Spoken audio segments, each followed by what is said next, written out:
If you think there's a better version of you that you need to become, I have good news for you. You're already there. In this episode of the Mike Method, I sit down with Michelle Masters, often described as what would happen if Yoda and Glinda the Good Witch had a baby. And we go straight to the heart of something almost all high-performing humans wrestle with, the quiet, relentless belief that we're not enough yet. Michelle unpacks why that belief gets wired into us shockingly early in life, why willpower and affirmations rarely touch it, and what actually works when it comes down to rewiring the deep patterns that drive stress, burnout, money issues, health challenges, and relationship friction. We explore nervous system regulation, subconscious basement wiring, EMDR, neuroplasticity, trauma, fight or flight, and why so many leaders feel like they're doing all the right things, but still hitting invisible walls. Most importantly, Michelle shares what life looks like on the other side of this work, when the interference is gone and things start to feel lighter, easier, almost magical. Let's dive in. Michelle, I really appreciate you making time to be on the podcast today. I'm so glad to be here, Mike.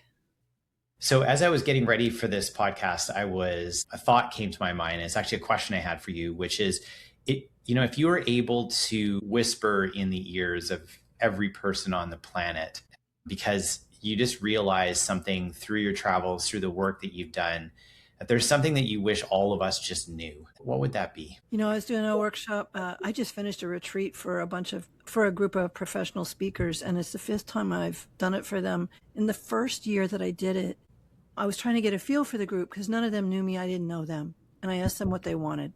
And this one guy raised his hand and he said, I just want to be the best version of me. And all of a sudden I saw him the way the universe sees him. And I got really choked up. Like for a while I couldn't talk. And when I could finally talk, I just looked at this beautiful man and I said, buddy, box ticked. Now what would you like?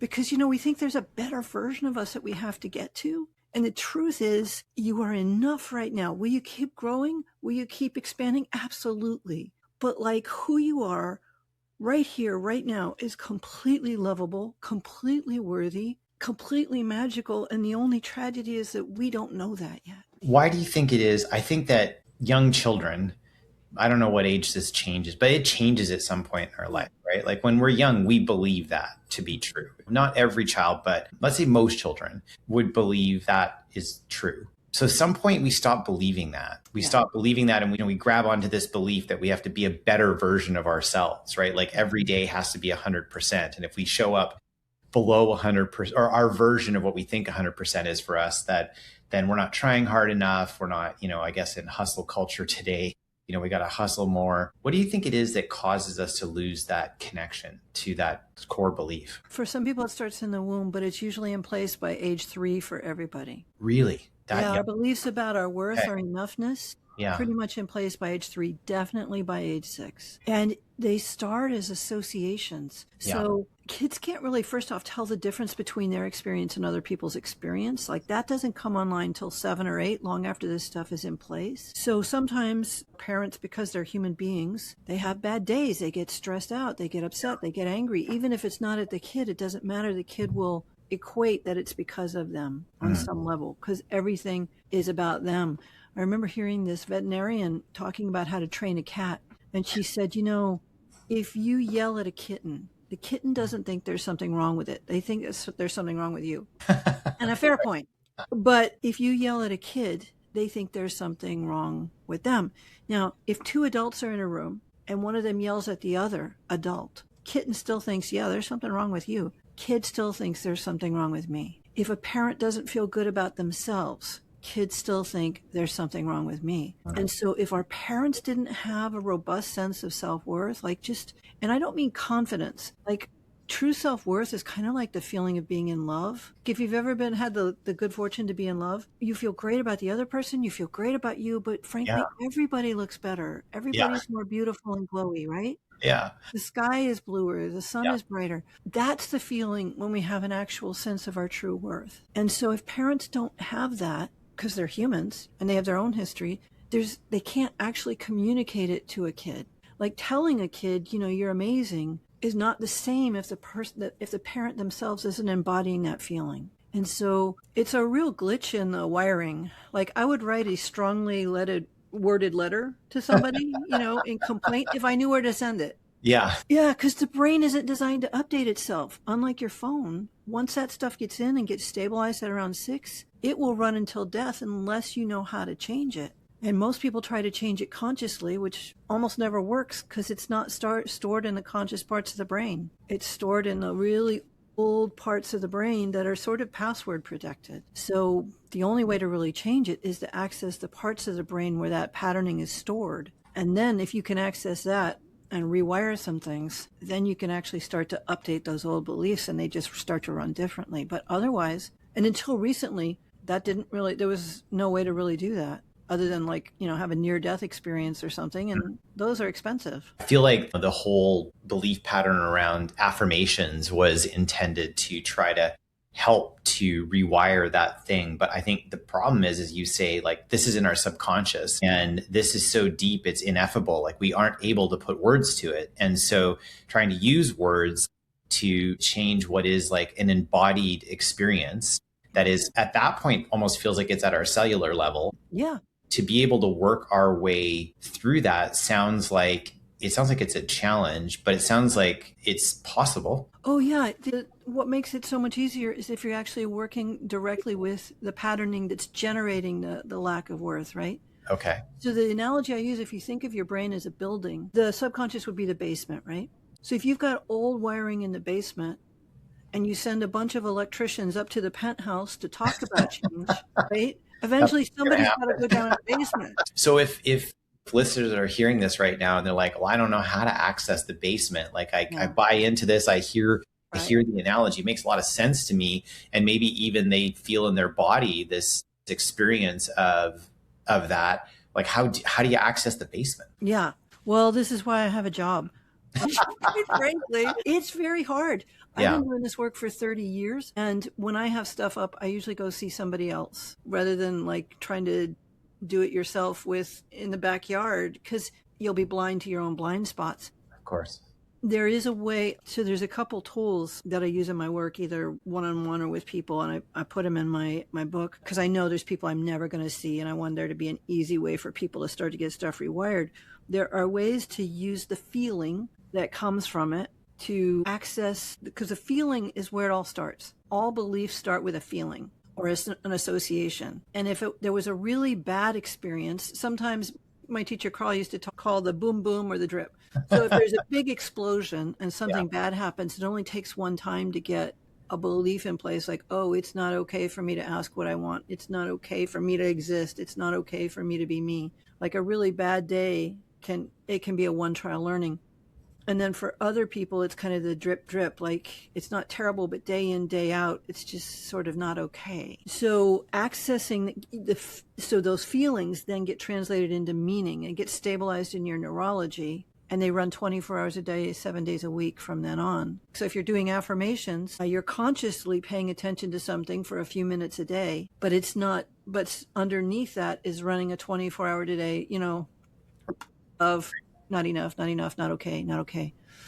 So the feeling can be the gateway to get you back into the physical memory of when it started. And some people have a lot of that stuff blocked off, so it's harder. But it's usually in those first 3 to 6 years, most of the big stuff in the first 3 years. And if you can get access to that version of you, what was going on, what that kid was deciding, and then come back out into your adult self, then you can start to access adult resources. But at a certain point, you got to get those neurons to make friends, the adult neurons with back of this stuff.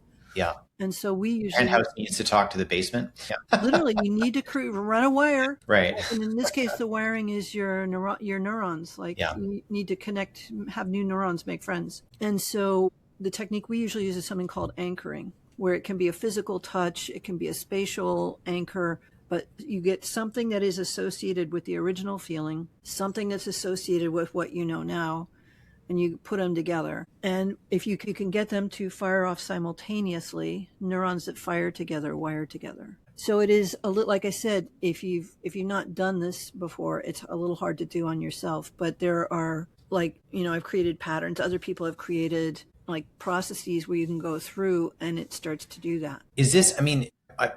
So I've done EMDR, and I'm curious if this is that this work is in the same vein or in the same kind of realm as EMDR work. Well, what EMDR actually came out of NLP. Right. Bob Dilts was playing around with it because I have one of my teachers was there when he was doing it, and the lady who created EMDR was in the same group. And so he was playing around with what's called disruptor patterns because you know how people are thinking they'll like look places? Yeah, that has significance. And so when I'm working one-on-one, I can use that to get to the heart of something really fast. Because it's EMDR has been codified, Robert Dilts dropped it because it does disrupt things, but it's a little bit of a blunt instrument. Like you don't know what's going to come in its place. There are more precise ways to know where somebody's going to come out. Okay. So using that I stuff, you can actually get access to some of the original stuff very fast. So when I work one-on-one, I use the I stuff because it's very fast and very effective. Then I go in and do a bunch of the making anchors connecting what the younger version of us was deciding with what the adult version knows, but towards the outcome they actually want. So what the young version was deciding, but towards the version that the adult actually wants. Okay, right. Because when the young was when we were young and deciding, we weren't really consciously aware of what we were deciding. It was just getting programmed into us through our experience. But now you're an adult and you want to go back to that young state to then be very deliberate, I guess, then about the outcome you want to. So you're like reprogramming with purpose, I guess. Yeah. So with EMDR, you're just scrambling up the original and the pictures and sounds, but you're not necessarily replacing them with. So it's better than nothing. Right.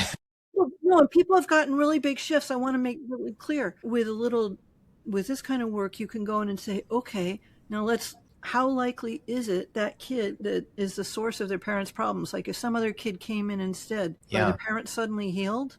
Right. But you can start to work directly with the meaning, oh, this wasn't actually about me. Or depending on what they want. If they want to know that they're lovable, then we can actually connect it with what the adult brain can process about, is this actually some sort of unlovable devil child? And they usually say no. Yeah. And then you can connect that awareness up, right? So it almost sounds like EMDR is like a helpful gateway, but it's like halfway there.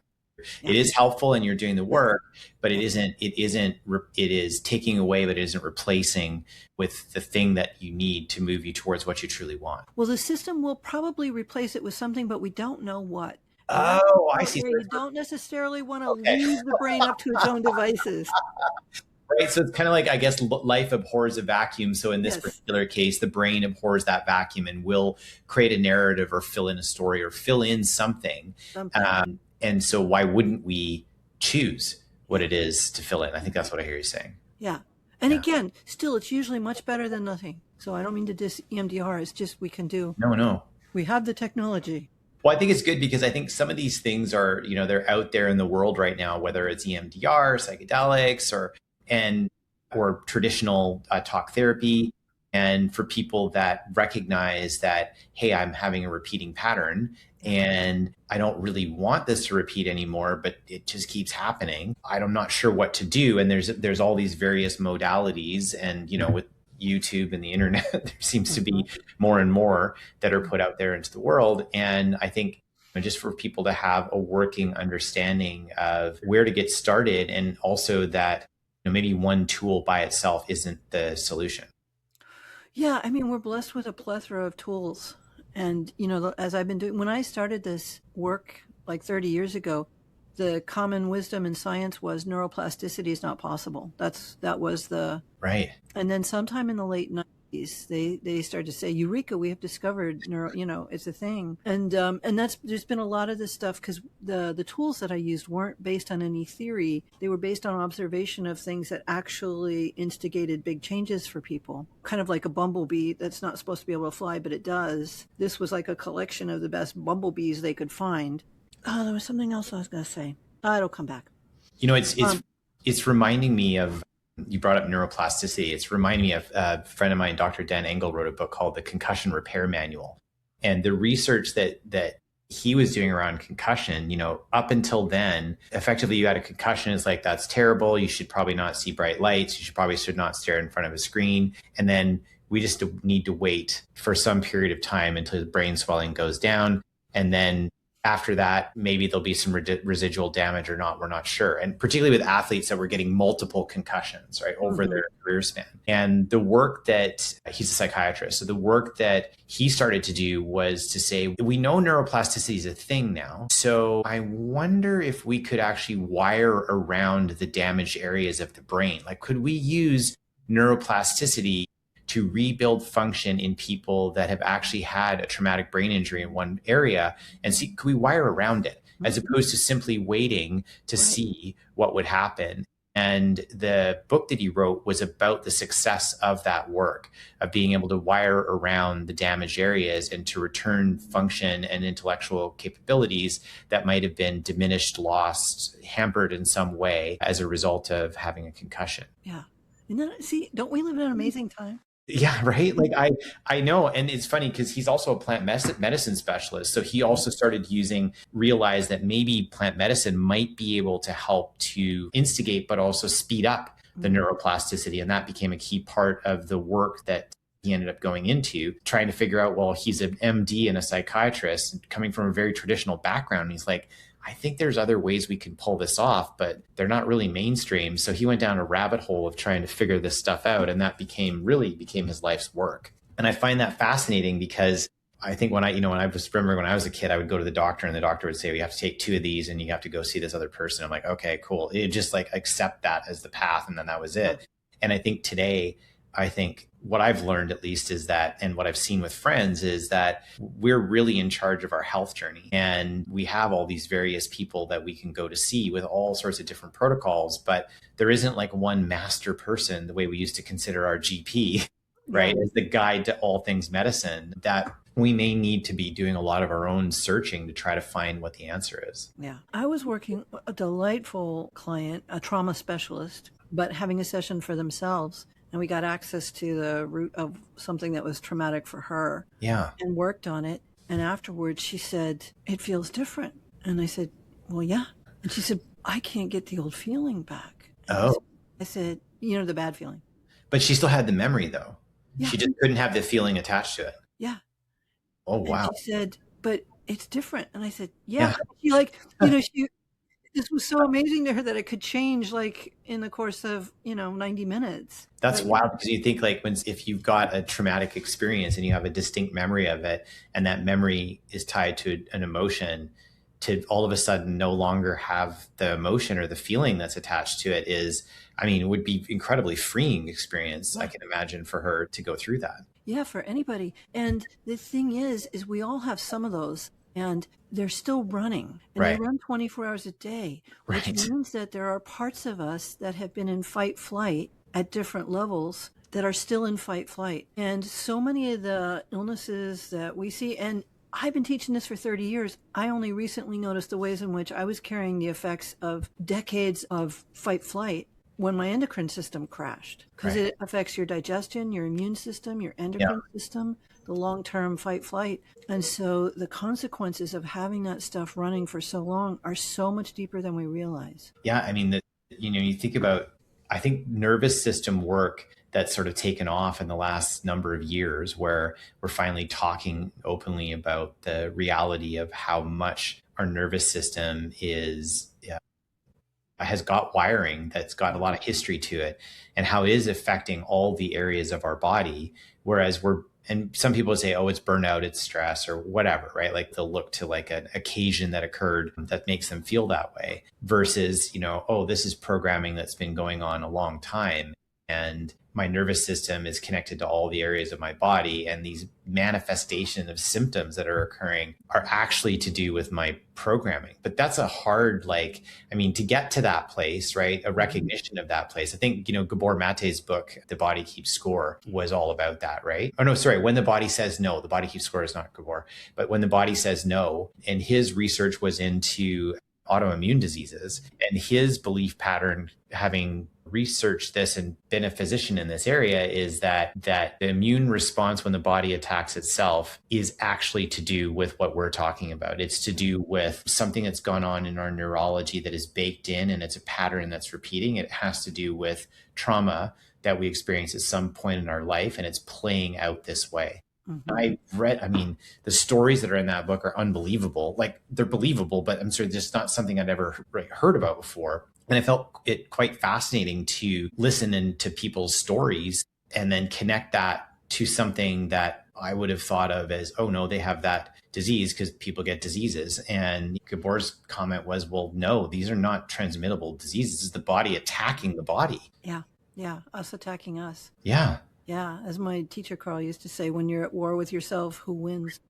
Yeah, I like Carl too. So with this knowledge in mind, there's probably people listening to this podcast and thinking like, well, where do I go? Like, what's next for me? Because I recognize that there are patterns, behaviors, even a feeling that I have in my body that just doesn't match. And I don't know how to even take the first step. Obviously you've got a book. Is the book a good starting point for people who are like, I just need to, like, because there are some people like, I need to read the book or I need to like read the article or whatever to get a sense and have a deeper understanding. Is the book the best place to start, or what would you say? The book is a really easy place to start, but it's called, the original version was called Money Magic because I was asked to create a workshop on money and I just took these tools. But money, it comes down to basically how safe we feel in the world and how worthy we feel in the world. Right. And any of our family loyalties that are running. But the patterns in it can be used on anybody. And it describes a lot more about how this stuff gets wired in, because it gets wired in and you can't just wish away the wiring. It's got to be rewired. So the book is a good choice. It's going to be available for, I think, another month or two. And then there's an updated version coming out in August. So for a few months, there'll be none of the old and not yet the new. Is the title the same for the new one? No, the new one will be, I think, Wired for Money. Wired for Money. And Wired for Magic is your website, obviously, but also your belief pattern, right? Yeah, the changing I have a workshop, Wired for Love and Connection, Wired for Well-Being, because most people, they don't want to learn how to do this work. They just want some stuff changed. Yeah. They just want to feel better. They want their relationship to work better, their money to work better, their health to work better. They just want to be happier. And the thing is, when you change this stuff, it affects, usually if you go to any one workshop, it affects all of those contexts. But people are amazed at how much lighter they feel when they're not in this continual fight, flight, and carrying around this weight of not enough, not good enough, something wrong with me, broken, lazy, stupid, fill in the blank. When that stuff starts to shift, they feel so much lighter. So the book's a good entry point. I'm also doing a workshop with the Shift Network starting February 19th called Rewire Your Money. That's a combination of both NLP tools and family constellation work, if you're familiar with that. It's really cool, dealing with the family loyalties, and a little bit of quantum-y woo-woo-ness thrown in just for fun. We'll drop, what we'll do, Michelle, we'll drop the links to both the Shift and to the book. We'll drop both those links into the show. Thank you. That's lovely. Yeah. And so when I love how you said that. I'm like, that most people don't want to read about it. They want to do the work. They actually want to make progress, right? Like once you realize, so I always say it's like awareness is like getting glitter on you. Once you have it, it's really hard to get rid of it. So you can try to shake off glitter all you want, but you're kind of stuck with it. Yeah. You must have kids. I do. I have a 13-year-old daughter. The one rule we had when she was growing up is no glitter in the house. That was the only one, really. Yeah, I think once people have that awareness, right, it's hard to let go of that, to say that, yeah, I know that things need to change. I know I'm at the root of it. I mean, I guess part one is not externalizing, right? Like job one is to be like, no, all these things aren't happening because of external factors. Like it's not because the world's against me or the universe hates me or God doesn't love me or whatever your version of that is, or people are out to get me. It's not that. Yeah. Once we get past that, we're like, okay, maybe it's me. So once we're in the maybe it's me stage, I think it follows that kind of 4-step process, the 4 A's of 1, having the awareness, saying like, okay, I'm aware this is happening. It's happening repeatedly. I don't want it. 2, acknowledging it to others to say, hey, like, okay, this is a thing I do. I don't know why I do it. I don't want to do it anymore, but it seems to keep happening. And then the 3rd one being acceptance. Okay, I'm a person who does this. I don't really know why, and I don't really want to do it anymore, but I accept that this is me. This is me. I am the architect of this.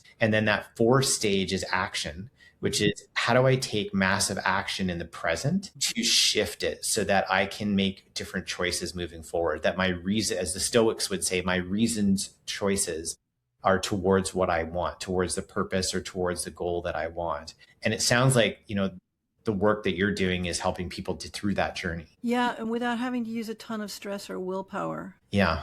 Because trying to use willpower to change your patterning is like trying to use willpower to change your computer software, if you've ever tried. Doesn't work. It never has for me. I always think of willpower, I think habits, like understanding the right habits will beat willpower any day of the week. Like understanding the right behaviors and habits that I want to put into place will beat it. But I guess, even if I think I'm putting the right habits or behaviors in, if I still have this underlying wiring, it's like it's still going to sneak out in some sort of insidious way that I don't even expect. Yeah, because willpower will eventually give out. The patterning runs 24 hours a day, and it takes no energy for that patterning to run. Yeah. The neurons are bridged. So it literally takes no energy for the bad patterns, for what we would call the bad patterns, to run. Yeah. Yeah. Well, and it's interesting too, because when you say, I know you stopped there when you said bad patterns, and it's I guess the other way of us saying that is like patterns that aren't serving me well, or aren't serving my highest and best good.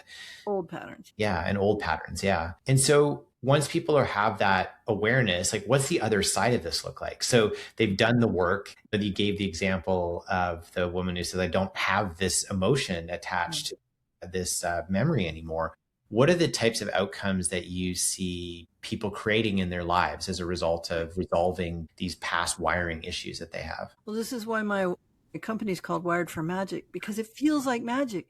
Yeah. Like things that we want start to show up without us having to do anything. We're so used to thinking we have to do stuff. But if there's something you really want and there's nothing in the way, there's nothing running counter interference. Like for me, if there's something I really want and it doesn't show up on its own, within a week, I get really curious about what's in the way. So people, I know it sounds crazy, but people will leave workshops and their income will triple or quadruple without them doing anything differently, or all of a sudden different relationships show up, or the people they're in relationship with seem to change, like the other people seem to change, or suddenly this thing that was not treatable is abating. This condition that they say you can't, people don't get better from, they're getting better from. So it does feel like magic, because we've all got magic running right now. It's magic we don't want. It's sort of the magic.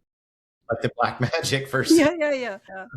Like I say, most people have one form of money magic down. They can make money disappear. Right. Most people have that one down. But they're so surprised when it starts appearing sort of on its own. Yeah. So those are, I can never tell and I can never guarantee, but I ran this business for like 28 years with no visible signs of marketing. And it took me all over the world just from word of mouth. So it gets in there when you change the patterning that's running, you get, you change the input, your output's different. Well, and I wonder, I wonder when, what's the quote there's on your website? It's so great that somebody described you as the blend of Glinda the Good Witch and Yoda had a baby. And Yoda. Yes, that's what it was. Just as you were speaking there, I'm like, man, this is so perfect timing to say this, because Glinda the Good Witch and Yoda. I love that. I love that for you. So yeah, I love that there's this magic that comes on the other side of it that doesn't feel like there's extra effort involved. It really does show us that, so much of what gets in our way is just this repeating pattern we're not even aware of. And when it's gone, suddenly things start to get easier, but we don't feel like we've really done anything, but we've removed an impediment, a significant blocker that we couldn't even see. It's like this thing we can't see is getting in our way, and we can't see it. So when it's gone, we don't even realize it's gone, but things get better. And that just makes me so happy every time it happens. Yeah. Yeah. I love that. This has been such a wonderful conversation. I've really enjoyed getting time to chat with you today, Michelle. We'll drop all the show notes for everybody that's wanting to reach out to you so they can have access to you or to the sessions that you have coming up as well. And yeah, thanks again for sharing your experience, your kindness, and your wisdom with me and with our listeners. You're so welcome, Mike. What a joy it was to meet you.